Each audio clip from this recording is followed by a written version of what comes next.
Hey there, Groovesters. Time for your groove growth inspiration. And this one is called Train Your Mind. Jason placed the chess set on the sideboard and waited patiently while we finished dinner. A few minutes earlier, I overheard a conversation in which he proclaimed his supreme reign over the household and sought a new challenge. I was appointed. As the place cleared, I smiled at Jason. Fired up, I said. He dumped out the pieces and began to line them up. By a mistaken placement of the queen, I realized that his repertoire might stand a few tricks. I wondered what I might learn from the encounter. Pawn to king 4. Here we go. Family members trickled in and out during the first game, made their way outside to the jacuzzi while Jason and I sat at the kitchen table. A bishop, rook, and knight later, I offered to spin the board around, swap sides. Nah, he declined. Let's play it out. Nice strength of character, I thought to myself. I watched him fret and figure, stare intently at the black and white maze. I marveled at the concentration, a young mind in training. What a welcome sight.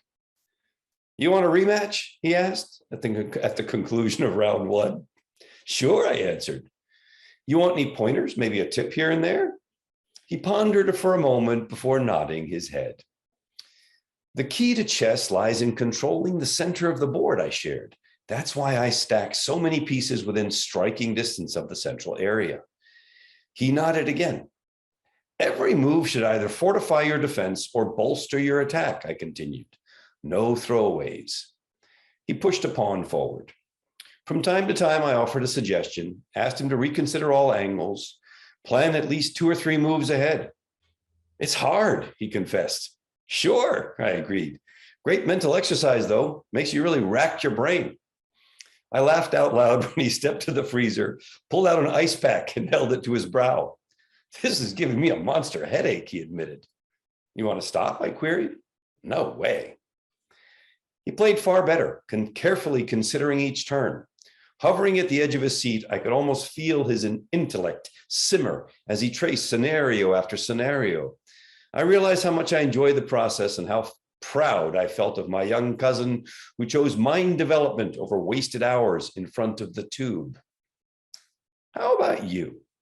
When did you last dust off your Monopoly, deal a hand of bridge, or unearth that old Scrabble game? Do you challenge a crossword puzzle now and again? What might you find if you left the remote on the shelf and dug into a forgotten toy box? As we soaked in the tub, I congratulated Jason on his improvement.